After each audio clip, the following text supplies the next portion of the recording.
A ascensão das redes sociais desempenha um papel significativo na transformação dos relacionamentos entre as gerações, tendo em vista que as plataformas de mídia social têm impactado profundamente na maneira como as pessoas interagem e se conectam, criando um novo cenário para as relações interpessoais, especialmente entre diferentes gerações. Com isso, podemos abordar os pensamentos do sociólogo Zygmunt Bauman ao tratarmos de tempos líquidos, dado que representam uma análise crítica do mundo contemporâneo, no qual a rapidez das mudanças e a falta de estruturas sólidas criam desafios para as pessoas se adaptarem e encontrarem estabilidade em um ambiente social cada vez mais instável e imprevisível. Ou seja, o avanço da tecnologia e da globalização levou a uma rápida mudança nas relações sociais, com as interações humanas se tornando mais efêmeras, menos comprometidas e mais facilmente descartáveis.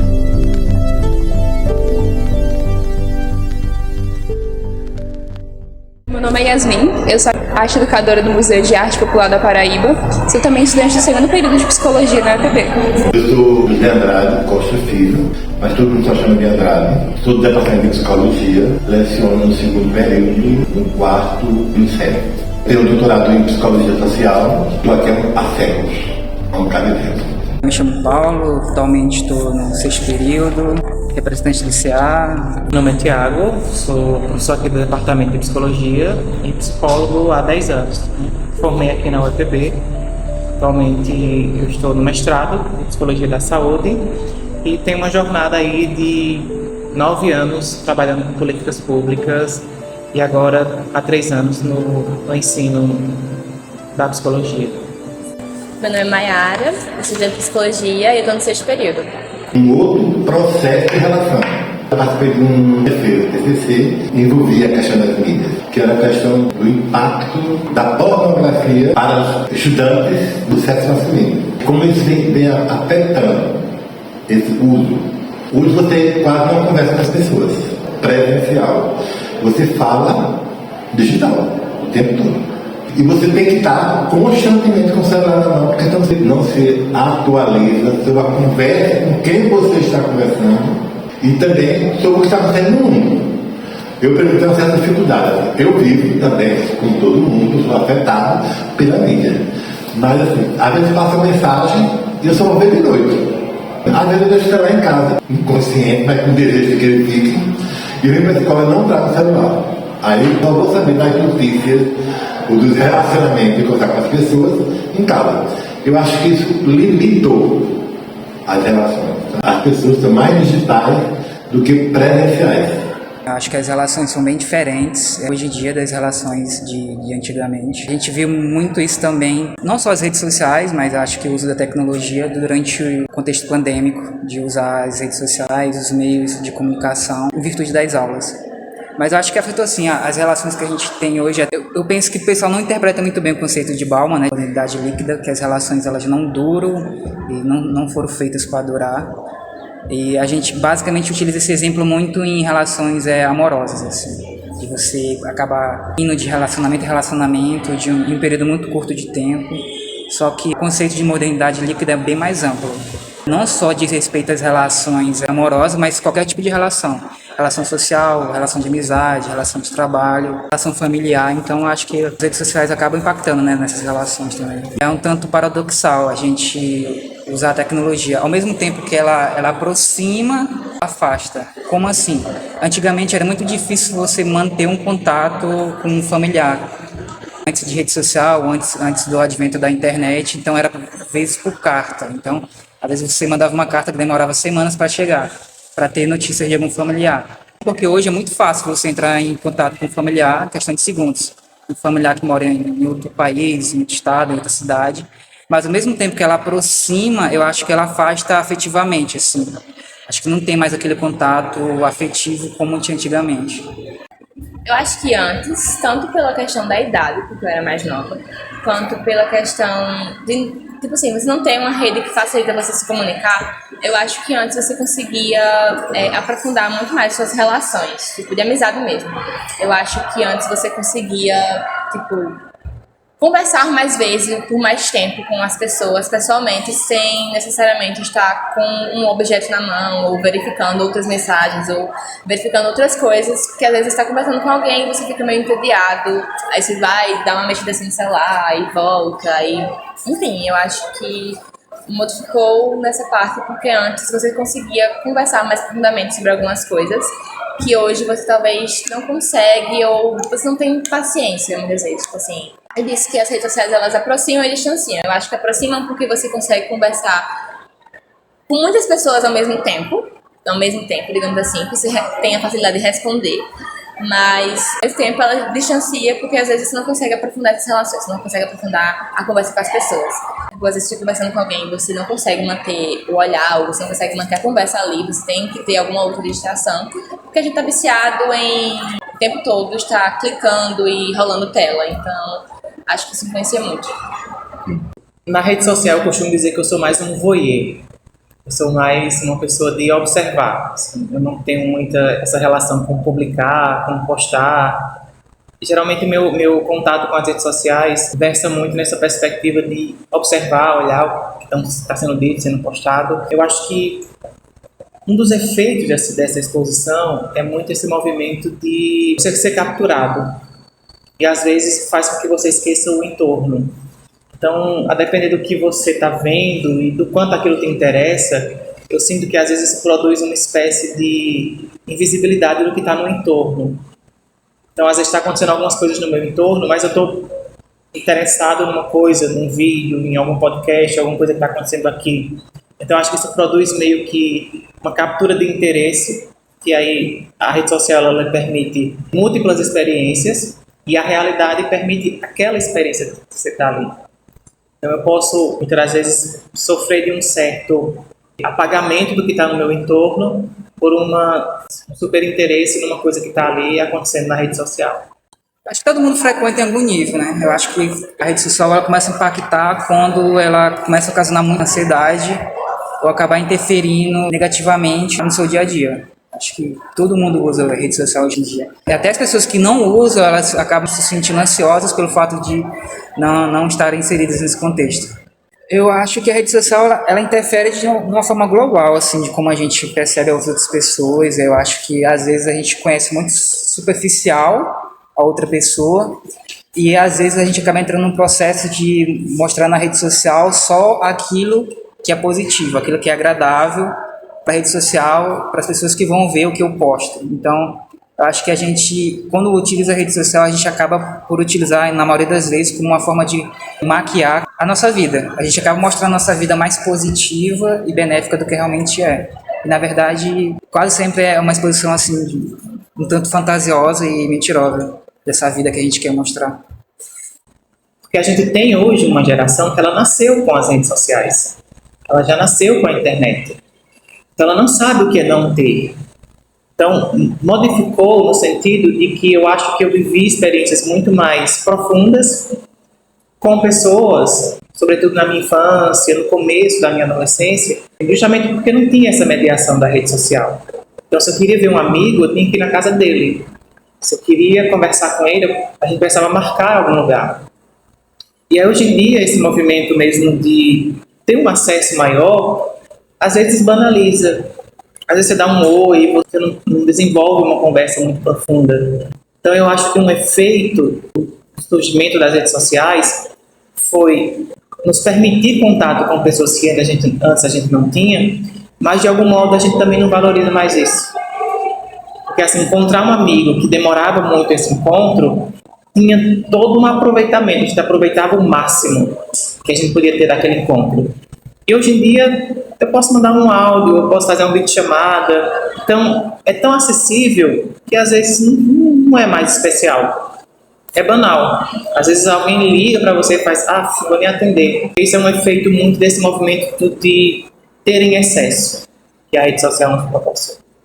Vou pegar um ponto específico, relacionamento. Eu acho que quando você superexpõe o seu relacionamento ou qualquer coisa que você tenha, você está dando um espaço ali para as pessoas opinarem. Por mais que você diga assim, não, eu estou expondo porque eu quero, não quero que ninguém opine. Querendo ou não, você abre margem para as pessoas opinarem, falarem aquilo que elas não conhecem. Então, querendo ou não, as pessoas vão opinar, as pessoas vão falar, as pessoas vão, às vezes, distorcer o que você falou, vão retweetar e republicar as menções. Nossa, tem até coisa que tipo, tem gente que analisa a família do fulano, do cicrano, o relacionamento do fulano, por causa dessa exposição. Tipo assim, ai, nossa, olha a cara que ele fez quando ela se aproximou com um presente. Significa que ele não gostou daquilo que ela fez. Ou, ai, nossa, olha como essa mãe é narcisista, porque ela não quis que a filha fizesse tal coisa, ou queria controlar o que a filha tá falando. Então, assim, eu acho que influencia porque quando você mostra essas relações, você acaba dando margem para que as pessoas opinem. E não necessariamente essa opinião ela tá relacionada com a veracidade do que você analisa.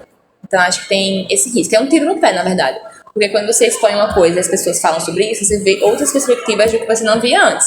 Mas, ao mesmo tempo, você pode criar, tipo, uma coisa que não existe, sabe? Tipo, você expõe o seu filho. Aí seu filho está em fase de desenvolvimento. E aí seu filho com 3 anos ainda não aprendeu todas as palavras do planeta. Nossa, então seu filho tem algum problema de desenvolvimento. Vamos colocar essa criança num psicólogo. Vamos colocar essa criança num médico. Então, assim, às vezes pode ter, mas às vezes pode não ter. E aí tá gerando uma paranoia, digamos assim, na cabeça de um pai que, tipo, é desnecessária porque é desnecessário você expor seu filho. Fora que essa questão da exposição de criança é ainda mais problemática porque quando você para analisar, existem muitos pedófilos que se aproveitam de vídeos e conteúdos que os pais postam, que obviamente não tem nenhum conteúdo sexualizante, mas, enfim, essas pessoas, elas se aproveitam de conteúdos dessa forma para produzirem outros tipos de conteúdo. Eu acho que a superexposição na mídia ela afeta as relações. Eu acho que afeta também no sentido de que você coloca fotos, até pensamentos, como eu falei antes, que pode condizer com o que você pensa, com o que você é, e pode não condizer. E outra coisa que não é você, eu acho, é como as pessoas interpretam o que você está colocando. Eu já tenho amigas que colocaram foto de biquíni. Assim, e amigos dela começaram a dizer como você é gostosa. Ela ficou chateada. Você coloca uma foto dessa, não é que você não possa colocar. Acho que pode. Mas assim, é colocar e saber que repercussão isso vai ter. Porque você não sabe nunca qual é a interpretação que o outro tem do que você está colocando. Quer dizer, às vezes você coloca sem intenção nenhuma e alguém é maldoso e vai fazer isso. Então assim, eu acho que muitas vezes não é você. É o que isso pode causar no outro. Que interpretação o outro pode ter. Mas por mais que a gente não queira, a gente está preocupado. Tá? A gente finge ter cabeça. No fundo, a gente dá atenção. A gente pode não querer dar atenção devida. Porque eu acho que tem uma coisa que é interessante, é que o que nós somos, de certo modo, nós somos referência do que o outro pensa de mim. De tanto dizer que eu sou uma coisa, e se eu achar bom, eu vou começar a refletir isso nas pessoas. Eu acho que isso ocorre também com a mídia. Assim, de tanto dizer que eu sou bacana, que eu sou legal, que eu sou tudo de bom, as pessoas vão achar que eu sou realmente aquilo. Eu sou meio radical quanto a esse assunto, porque eu acho que é um grande perigo a gente deixar crianças tão abertas para redes sociais, para telas no geral, principalmente por acabar trazendo um atraso no desenvolvimento cognitivo, como também a criança não tem um filtro do que ela pode postar. Além do mais, a gente sabe que a internet é um grande palco para diversas pessoas com intenções negativas e a criança não tem como se defender disso. Então eu acho que uma criança que cresce mais voltada para redes sociais, mais telas, esse ambiente virtual, ela passa a ter muito mais situações negativas para contar quanto a isso, porque para crianças é um mundo muito perigoso. Eu acho que assim, para você ter uma rede social no geral, você precisa ter um certo grau de maturidade. Eu não digo isso só para crianças, eu digo pra gente também. Como é que vai ser a nossa rede social? A gente vai ficar no Instagram, mas eu vou ficar me comparando com as meninas que postam outras fotos? Entende? Então você não pode só entrar numa rede social e se alienar lá, você tem que ter um senso crítico, você tem que estar preparado para isso. E uma criança, ela não tem esse ponto. Então eu acho que assim, se por exemplo eu tivesse filhos e eu tivesse que debater sobre essa questão de quando eu iria introduzir redes sociais, eu iria muito do quando ela sente que quer. Porque a gente tem que dar esse espaço para a criança aprender com os erros. Porém, seria uma coisa muito mais controlada. Eu teria que ver se ela tem uma certa maturidade, o perfil não seria aberto, teria muito mais esse controle. Eu vigiaria bem mais as redes sociais do meu filho, por exemplo. Eu acho que a maior diferença, ou o maior impacto que a rede social produz na infância é o que eu vou chamar de uma certa perda da criatividade e uma certa inabilidade de ser inventivo. Eu lembro muito que na minha infância a gente não tinha rede social, não tinha internet. A gente tinha que criar brincadeiras, inclusive inventar brinquedos. Carrinhos feitos com latas, brincadeiras que envolviam animais feitos, por exemplo, de palito de fósforo, batatinha. Nos colocava dentro de situações que exigiam que a gente fizesse alguma coisa, que a gente fosse criativo. E aí a rede social, a internet, ela produz na criança uma espécie de lugar de passividade. A criança, ela é colocada nesse lugar do espetáculo, ela assiste. Até os brinquedos brincam sozinhos. A criança, ela só precisa apertar no botão e ela precisa assistir o brinquedo fazer alguma coisa. Ela não precisa brincar, né? Aí, entre as redes sociais, as plataformas, desenhos, e aí é muito esse movimento de que eu não tenho que pensar, eu não tenho que fazer nada, eu só tenho que sentar no sofá e assistir. Então, esse é o impacto. Eu acho que perde a criatividade e perde essa habilidade de a gente construir saídas para situações entediantes. Eu lembro que quando faltava energia, né, na minha infância, uma das grandes brincadeiras que a gente fazia era acender uma vela e ficar brincando de sombras que se projetavam nas paredes. E aí hoje em dia, se cai a energia e falta a internet, as crianças entram em profundo desespero porque elas não sabem o que fazer com o tédio. As redes sociais deveriam ser excluídas para a infância?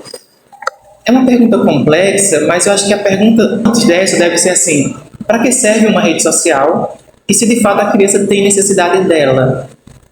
Então, se o intuito de uma rede social é socializar, por que a gente não socializa essa criança fisicamente? Né? Aí você tem hoje uma série de crianças que recebem, por exemplo, diagnósticos de espectro autista porque elas têm uma dificuldade de interação social, mas elas não são estimuladas a isso. Você tem casos de crianças que, assim, eles convivem com adultos, eles não têm convívio com outras crianças, então ele não sabe o que é uma outra criança. Ele não brinca, não é porque ele tem, talvez, um transtorno. Ele não brinca porque não tem acesso a outras crianças. Então eu acho que é preciso pensar o lugar dessa rede social nessa infância e o porquê que essas crianças têm. Claro que a gente entraria numa discussão muito profunda sobre a questão do porquê as crianças passam tanto tempo nas telas. Porque os pais estão sobrecarregados, eles trabalham, tem uma discussão aí econômica, de configuração de trabalho, e aí a criança está lá, assistindo. Porque assim, ter um filho e cuidar dele exige tempo. E aí, na lógica capitalista, que nos demanda cada vez mais tempo de trabalho, a gente entraria numa problemática, numa coisa bem mais profunda. Então, acho que não é a questão de ser retirado, mas em que momento isso entra e por que entra. Por que a criança precisa de uma rede social? Então, acho que seria uma pergunta para os pais se fazerem, aí eles vão saber a hora de introduzir isso. Então, eu acredito que a globalização, em um ponto positivo, ela trouxe a diversidade de culturas pra gente aqui. Então, a gente pode estar aqui no interior da Paraíba, mas a gente conhecer demais diversos outros países, outras cidades de outros continentes e assim por diante, aqui está na nossa casa.